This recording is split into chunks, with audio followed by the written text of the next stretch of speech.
अथ तृतीयोऽध्याय कर्मयोगः चैप्टर 3 कर्मयोग पार्ट 1 अर्जुन उवाच जायसी चेत्कर्मणस्ते मता बुद्धिर्जनार्दन तत्किं कर्मणि घोरे मा नियोज्यसि Keshav. Commencing in chapter 2 verse 11, Lord Krishna instructs Arjuna that he is lamenting for what should not be grieved for. A pattern has been set in motion that gives a sense of discrimination between the soul and the physical body and has been instructed as a way to attain moksha. So Jnana Yoga, or a requisite mentality towards the soul, has been taught. Now learn how to apply this in respect to requisite activities in Karma Yoga, as was explained beginning in chapter 2, verse 39. Although Jnana Yoga and Karma Yoga have been explained, the relationship between the two has not been established as to which is superior and which is subordinate. In regard to discrimination and the cultivation of spiritual knowledge and being informed that they lead one to moksha or liberation, Arjuna came to the conclusion that Lord Krishna valued superior to Karma Yoga or the path of actions. But if this was true, then Arjuna was bewildered because he did not understand why Lord Krishna was urging him to engage in a ghastly, horrific war by repeatedly telling him to arise and fight. व्यामिश्रेणे वाक्येन बुद्धिं मोहिसीव में तदेक वद निश्चित्य येन श्रेयोहमापनुया. We see Lord Krishna stating in chapter 2, verse 31 that there is no greater good fortune for a Kshatriya warrior than to engage in a war for righteousness. So the superiority of actions has also been praised by him. Due to the praising of both Jnana Yoga, in a seemingly equal manner some conflict arises in Arjuna's mind and he became confused. But still he is clear enough to understand that the Lord, being compassionate, is never really perplexing to his devotees, but it may appear so because of a lack of clarity. So he is being seemingly bewildered, and this is the underlying meaning of the verse. So Arjuna is beseeching Lord Krishna to clarify definitively which is the superior path of the two that gives blessedness and leads to final beatitude, being moksha or liberation. Shri Bhagavan uvac लोकेस्मिन् द्विविधा निष्ठा पुरा प्रोक्ता मयांध ज्ञानयोगेन सांख्याना कर्मयोगेन योगिना. The Supreme Lord Krishna explains to Arjuna that he is looking at Jnana Yoga and Karma Yoga as two independent paths, but he informs him that he has not stated this point of view. Lord Krishna has taught that both can give unadulterated devotion to the ultimate truth. Yoga is superior or subordinate to the other is not a question, as they each can attain the desired goal. They are two different paths to a singular destination suited to the ambiances of different aspirants. Lord Krishna, the Omniscient One, has explained very clearly in chapters of aspirants in the human race being the sinless of pure mind and the sinful of impure mind. Lord Krishna has explained that for purified minds, Jnana Yoga or the Yoga of knowledge is appropriate, as in chapter 2 verse 61 states, the self-controlled one sits in meditation. But for minds not yet purified, Karma Yoga or the Yoga of action is more suitable, as in chapter 2 verse 31 states, there is no greater fortune for a Kshatriya warrior than a righteous war. Therefore, in respect to the two paths, they are actually two stages of the same path, purity and impurity of mind. You have already been taught the requisite state of mind conducive to realization of the soul in Jnana Yoga. Now learn of it from the point of view of Karma Yoga. Nkarmanam narambhan naishkarmyam purushoshunute nat sanyasnadev siddhin samudhigacchati. Therefore, until the light of knowledge dawns within a completely purified mind, prescribed actions in the Vedic scriptures must be performed for purification by the different castes in various stages of life called Varna Asrama. This is what Lord Krishna is explaining here. Otherwise, of purity in the mind, spiritual knowledge will not manifest. This is the purport. In the Brihad 4.4.22 it states, the renunciates realizing the Supreme Lord became liberated. So it can be understood that renunciation leads to moksha or liberation. It might arise the question that if moksha is the result of renunciation, then what is the need for actions? Apprehending such a doubt, the verse states, Nasiye sanyasnad eva, meaning not only by renunciation. The import is that renunciation alone is not sufficient in itself if there is not sufficient spiritual knowledge accompanying it. Nhi kaschit kshanmapi jatu tishthatya karmakrut. Karyate hyavasharah karma sarvah prakriti jairguneya. The renunciation of actions factually means not being attached to them. It does not mean actually giving them up, as that is impossible. Nobody, neither a wise man or a fool under any circumstances, can refrain from actions for a moment. The reason Lord Krishna is that all are compelled to act, forced by one's likes and dislikes, influenced by one's attachments and aversions arising out of Prakriti, material nature, and designated by one's past life activities. Karmendriyani samyamya aste mansa smran. Indriyarthan vimudhatma mithyacharahas uchate. The unqualified renunciate, who in ignorance attempts to perform Jnana Yoga, the cultivation of spiritual knowledge, is being censored now. In a strong sense, Lord Krishna states, that fool who by forcefully restraining the senses under the pretext of meditation but is inwardly reflecting on the senses is a cheat and a charlatan. Being impure, the mind of such an impostor lacks the tranquility and lucidity to practice such meditation. Yastvindriyani mansa nemyarbhaterjun. Karmendriyayah karmayogmasaktas vishishyate. Now Lord Krishna reveals that a person performing karma yoga, actions performed without attachment to the rewards, is superior to the cheating renunciate spoken of in the previous verse. That person who performs their actions with the mind offering them to the Supreme Lord is properly performing karma. Their mind gradually becomes purified and they develop spiritual knowledge. Niyata kuru karmatva karma jayo hyakarmana. Shariryatrapi sten prasiddhed karmana. One should perform the duties prescribed in the Vedic scriptures appropriate for one's stage in life. The daily duties like praying, meditating, and worshipping are being referred to by Lord Krishna. Action is superior to inaction, for by abstention from action none of these can be accomplished. What to say of those? If one fails to take actions, even the maintenance of their physical body will not be possible. Yajnarthat karmanonyatra lokoyam karmabandhanah. Tadartha karma kaunteya muktasangha samachar. Everyone in the world is locked and bound to the material existence by actions. The renunciates state that, since all actions lead to bondage, they should not be performed. But refuting this, Lord Krishna states Yagnarta, that sacrifices done for the Supreme Lord without of reward are exempt from bondage.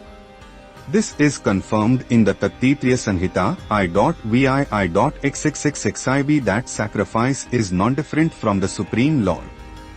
But for all other actions not sanctioned by worship to Him and not offered to Him, the result is bondage. Therefore actions should be performed in this way without desires, with firm faith and dedication to the Supreme Lord. Sahyadnyah prajaha sruštva purovats prajaptiya. Anen prasavishyadhvamesh vostvisht kamdhu.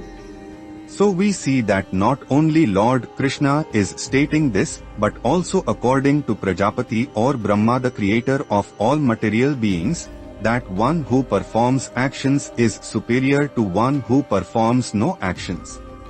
This is being explained in this and the next 3 verses. The words Sahayagna Prajah means all progeny in existence in general, but specifically the Brahmins and Kshatriyas who perform worship according to the Vedic scriptures. Verily, remembering Lord Krishna and chanting His holy names is yagna or worship, and by such sacrifice mankind will flourish. Here the word yagna means the time sacrificed to do the daily duties offered to the Supreme Lord and other obligatory activities such as following Ekadashi. Although there is no question of praising work that is done with desires, it still exhibits that in general act than inertness and lassitude which are more objectionable. Devan bhavyatanen deva bhavyantu vah. Paraspara bhavyantah shreyah parmavapsyat. How does the sacrifice yield desired enjoyments? Lord Krishna answers this here. By yagna or worship and appeasement one pleases the devas or demigods, who in turn please the offerer with prosperity and abundance. Thus mutually gratifying each other, both and the devas will be happy and attain the highest good. Ishtan bhogan hi wo deva dasyante yajna bhavitaah. Tairdattan pradayibhyo yo bhunkte sten evsa. Lord Krishna reveals the positive results in performing yagna or worship to the devas or demigods in receiving prosperity and abundance, and the negative results in not first offering what one is about to partake to the demigods in reciprocation. Therefore one who enjoys food which was on earth by the demigods and which mankind uses for their life preservation and sustenance without offering it first to them in yagna or worship is a thief. This is for ordinary people. For duly initiated Brahmins in one of the 4 authorized disciplic successions, yagnas must be performed as well. 1. Brahma Yagna, study of the Vedic scriptures. 2. Pitri Yagna, offering vegetarian foods to the ancestors. 3. Deva Yagna, offering of oblations to the demigods. 4. Bhuta Yagna, offering blessings to all created being. 5. Enara Yagna, hospitality to any guest that comes by. Yajne shishta shinah santo muchante sarva kilbishya. Bhunjte te tvagha papaye pachantyatmakaranat. In a very rational way, Lord Krishna is praising the saintly performers of yagna by means of worship and offerings and censoring those who fail to perform such yagna. In the previous 3 verses and this one, Lord Krishna has elucidated the science of yagna. The Purusha Sukta we see that Brahma the firstborn is the Purusha offering himself as worship and oblations for the benefit and welfare of creation. By Brahma inaugurating the act of yagna, the perennial principles of existence or dharma were established for all the worlds. Thus by ordaining Lord Krishna through his representative, Brahma has given mankind the purpose, the objective and the methodology of yagna. One in wisdom should follow in the footsteps of Brahma and offer to the Supreme Lord their very self and essence as an act of worship in yagna. Annad bhavanti bhutani parjanyadanna sambhava. Yajnad bhavati parjanyo yajnyah karmasamudbhava. Because it is due to actions that the earth keeps revolving, actions should be performed. This Lord Krishna is emphasizing in this verse and the next 2 verses with the words bhavanti bhutani, meaning beings are born. They are born from food turned into semen. That food was rains that resulted from yagna or worship, and that worship was performed by actions and from the efforts of those was accomplished. This is the meaning. In the Manu Sanhita 3.76 it states that the ghee or clarified butter duly offered into the sacrificial fire, and from that the sun manifests clouds full of rain. From rain results the growth of food, and from food humans come into existence from the semen of males fertilizing the eggs females. Karmu brahmodhava vidhi brahmakshar smudbhav. Tasmat sarvagata brahma nityam yajne pratisthita. So it is explained very clearly that actions originate from the prescribed instructions of the Vedic injunctions, and these actions put forth to accomplish these actions are called yagna or worship and appeasement. Brahman clearly refers to the Vedas here, and the Vedas come from the supreme imperishable source of Brahman, the Supreme Lord Krishna. The Brihad 2.4.x states that the Rig Veda, Yajur Veda, Sama Veda etc. are the infinite breath of the Supreme. So comprehending this, the knowledge found within the Vedas, and the performance of the injunctions is certainly for humanity's highest good. As the Supreme is attained by Yagna, it is known to rest in Yagna. Therefore it should be understood that the imperishable Supreme Brahman, although all-pervading, eternally, always resides in Yagna. Also as action is worlds revolving, therefore Brahman known through the Vedas, although all-pervading, by the use of mantras chanted by Brahmins and Vaisnavas with explanations of Vedic scriptures as well as historical examples, it can be clearly perceived that Yagna is connected to all events of the past that originated maturity and fulfillment by worship or appeasement, as well as all existing things in the present that flourish and prosper whether for short or long duration. All these things were successful only due to yagna or worship and appeasement. So the idea here is that of the Vedas are mandatory for the benefit of all living entities, and that yagna should always be performed every day of one's life. Evam pravartita chakran nanuvartayati hya aghayurindriyaramo mogha parthas jivati. Therefore, as it is the Supreme Lord Himself who originally emanated the eternal Vedas and set in motion the cycle of prescribed actions to allow living beings the opportunity to attain the highest benefit from yagna or worship. If human beings do not make the effort to perform and adhere, then their whole human life is in vain. This is what Lord Krishna is conveying here. The Vedas are the actual words of the Supreme Lord. By understanding and following the Vedic scriptures, one can begin to understand and follow the Supreme Lord.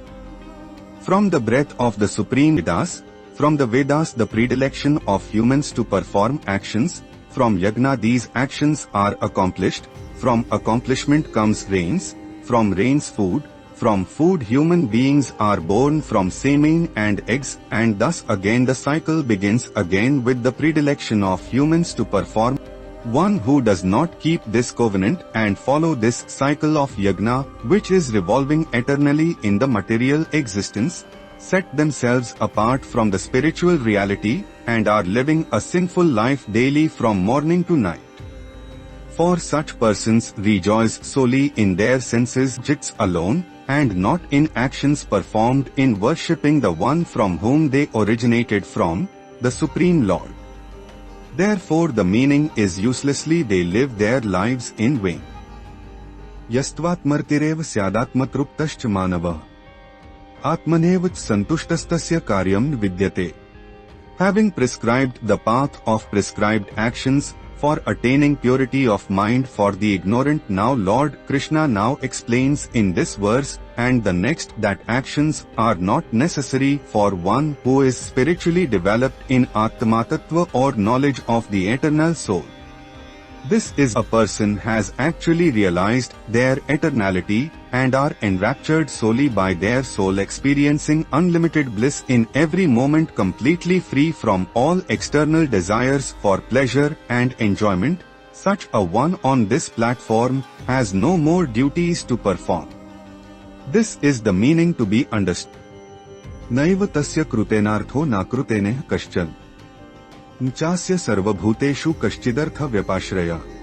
Lord Krishna has declared previously that the performer of yagna prospers and flourishes, and the omitter of yagna fails to prosper and flourish, but now he confirms that in this world the knower of Atma Tattva or soul realization has no need for prosperity or necessity for performance prescribed in the Vedas, nor is there any fault or defect in the omission of any such action.